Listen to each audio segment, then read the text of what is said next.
Magandang umaga mga kaklase.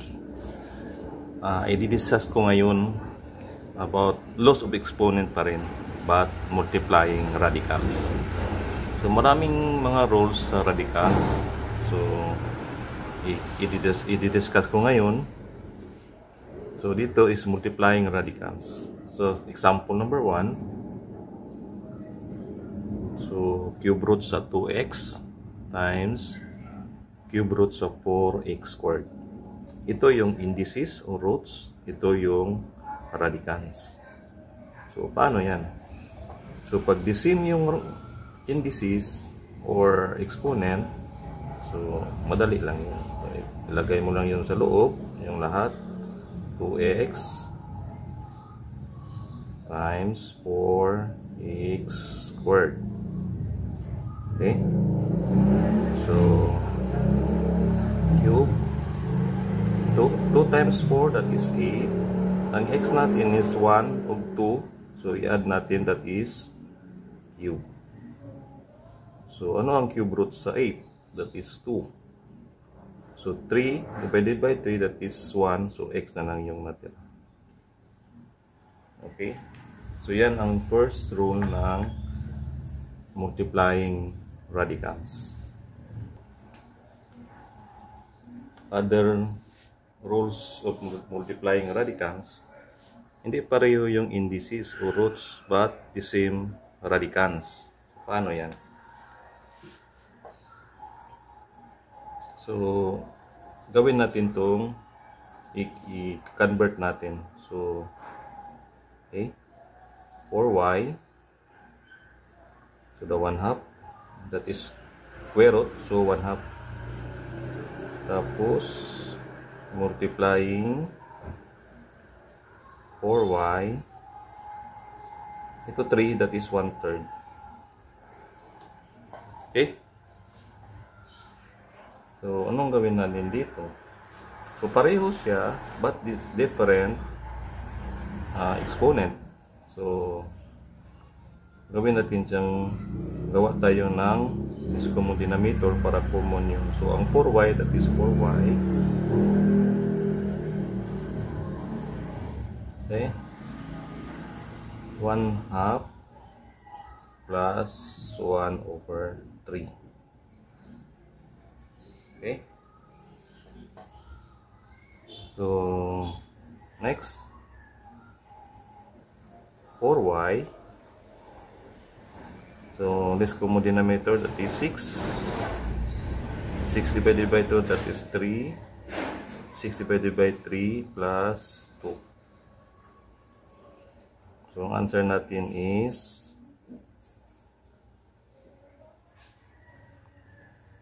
4y over 5 over 6. Okay,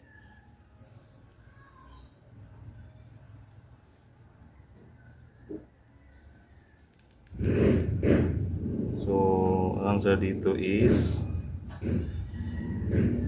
6 root of 4y, exponent niya is 5.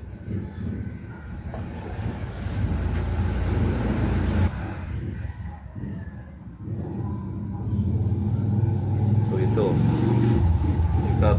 third rule sa multiplying radicals. So hindi pareho yung indices or ang root niya, tapos hindi pareho din ang radical. So anong gawin natin? So convert natin to exponential form, that is 4 to the 1/2 times 6 to the 1/3. Okay,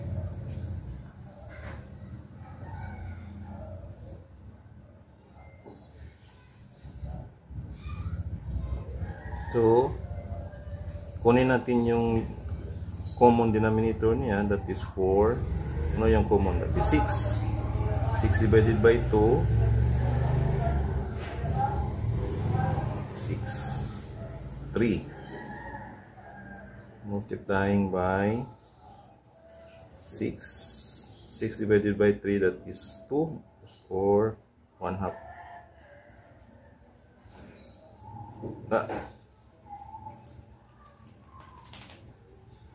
Ano pala? 6, 2.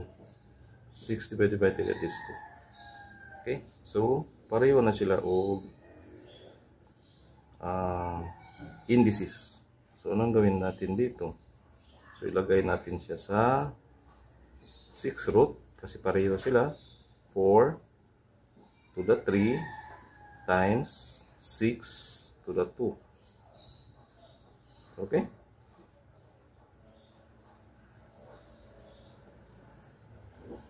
So, 4 times 4 times 4 kasi tatlo kasi siya. 4 times 4, that is 12.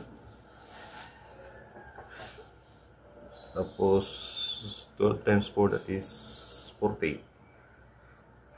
Multiply sa 6 times 6 is 36 times 6.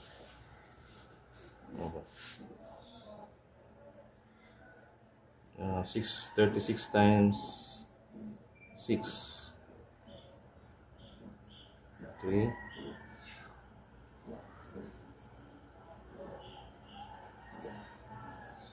18, 21 times 216. So, ang answer natin is, multiply natin 216 times, tama, that is 6. 6.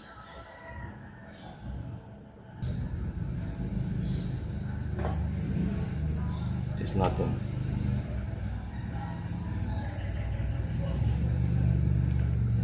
So, pareho yung roots. So, diretso na siya. So, 5 times 12 is square root of 60. Diba? So, ano pa ba yun ang pwede dyan is square root sa 60, that is 4 times 15. So, naging palabas natin yung 2, 15. So, 27 times 3, that is square root of 81. So, answer natin is, square root of 81 is 9. Pag pareho yung roots, multiply diretso, di ba? So, ilagay natin sa 3. So, 2y times 4y squared. Ay. Tama.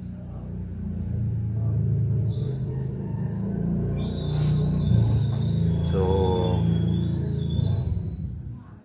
cube root 2 times 4, that is 8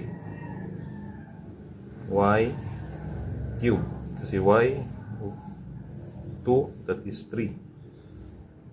So, cube root sa 8 is 2. Cube root sa y to the 3 is y. Pareho yung radical, but the same, different yung exponent. So, convert natin to exponential form. So, 4a to the 1/2 times 4a to the 1/5. So, common yung radical. So, copy natin. 1/2 plus 1/5. Okay.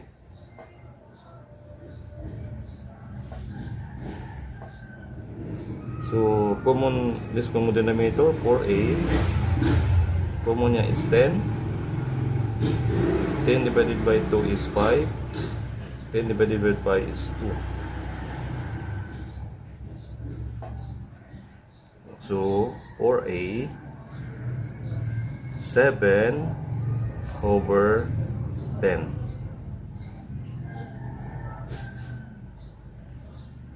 Okay.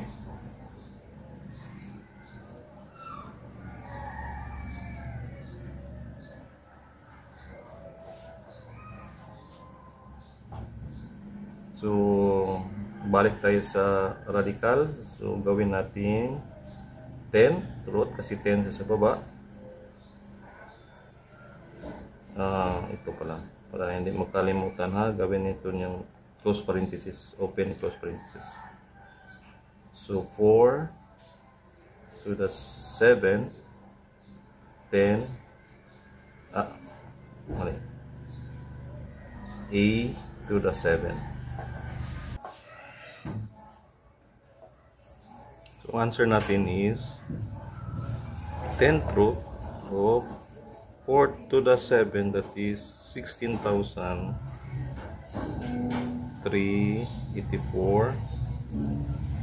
A to the 7.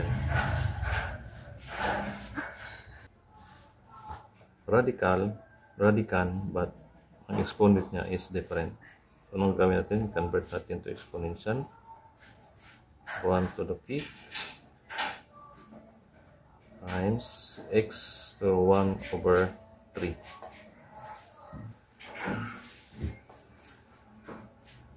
So, we find least common denominator, 1/5 plus 1 over 3. Okay. Common nila is 15. So, 15 divided by 5, that is 3. 15 divided by 3 is 5. So, answer natin is x to the 8 over 15. So, convert to radical, that is x8 to the 15 ang root. Okay, so different yung exponent, different yung radicals. So, anong gawin natin? So, gawin natin exponential. So, 6 to the 1/2 times 7 to the 1 over 4. So, least common denominator, that is 4. 4. So, 4 divided by 2, that is 2. Multiplied by 7, that is 1 over 4. Okay? So, pareho na siya. So, ilagay natin sa radical. So, 4th root sa 6 to the squared times 7. Okay? So, 4th root, 6 squared, that is 36 times 7. Anong answer? 4th root sa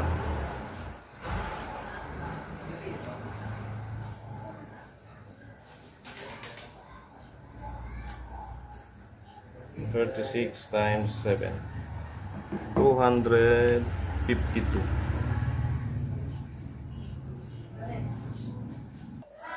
So, ito, different yung indices, pero different yung radical. So, anong gawin natin? Change to exponential form. 1 over 3 times 5y to the 1/4. Okay? So, least common denominator, 4x. So, 12. So, 12 divided by 3, that is 4. Multiplied by 5y. 12 divided by 4, that is 3. 3 over 12. So, pareho na siya, that is 12 root. So, 4x to the 4 multiplied by 5y to the 3. Okay?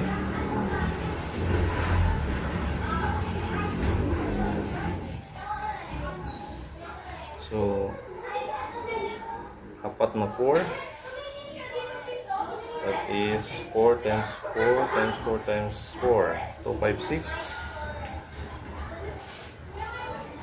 256 x squared multiplied by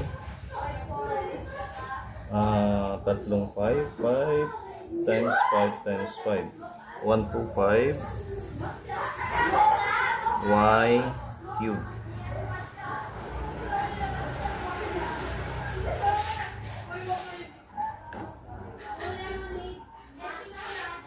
Okay, so multiply natin yung 256 times 125. So, uy, nawala yung 12. Hindi kalimutan yung 12. So, 12, 32,000. Copy yung x to the 4th, y cube.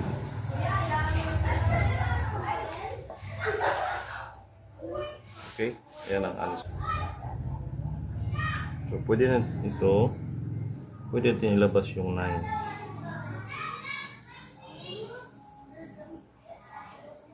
So, 5 square root sa 9, that is 3 times 3. Ito yung z. So, ang natira is 1 na lang. X na lang natira, pati y, pati z.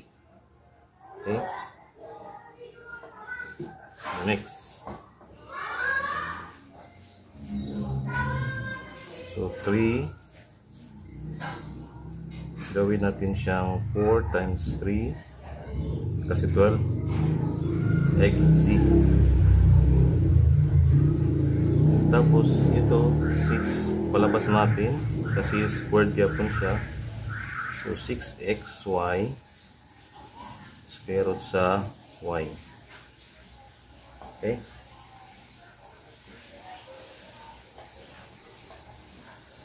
So 15z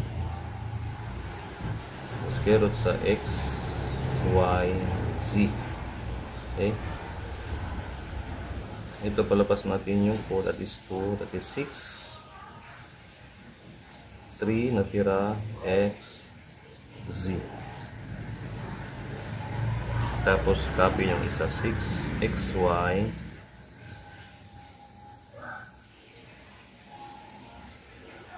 square root sa y.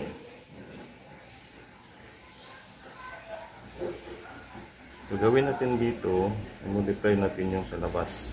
Okay? So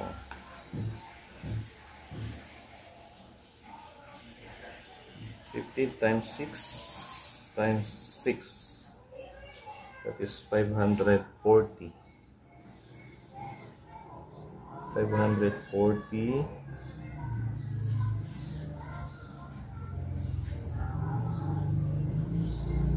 that is z, x, y at saka z. Ito z, x of y. Tapos ito x, y, z. Pero sorry, multiply sa square root sa 3xz. Ito tapos sa square root sa y.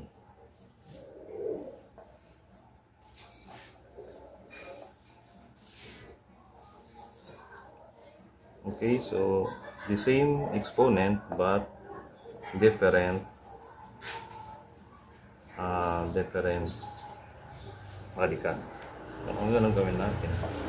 So multiply din diretso. So 540 x, y, z. Lagay natin sa isang kahon. So x, y, z. 3xz at saka y. Ito, copy.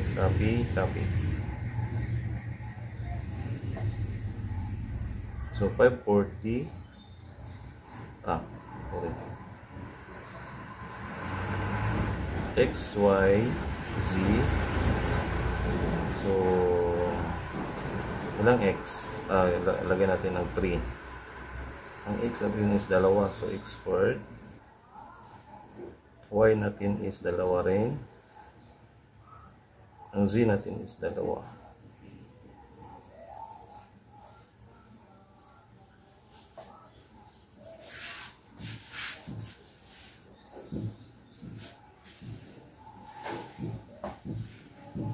Okay, so squared siya, squared lahat. So labas natin yung X, i-multiply natin dito. But iwan lang yung 3. 540. So palabas natin yung isa. So dito dalawa ng X. Yung Y palabas natin, naging Y squared. Ang Z, naging Z squared.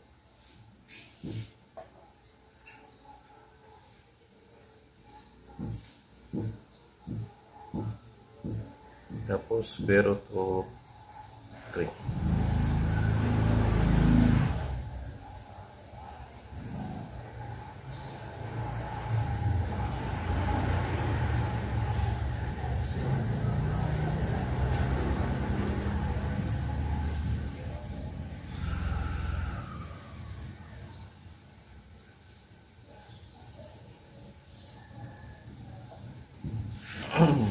Okay, thank you very much for the next vlog. Please subscribe.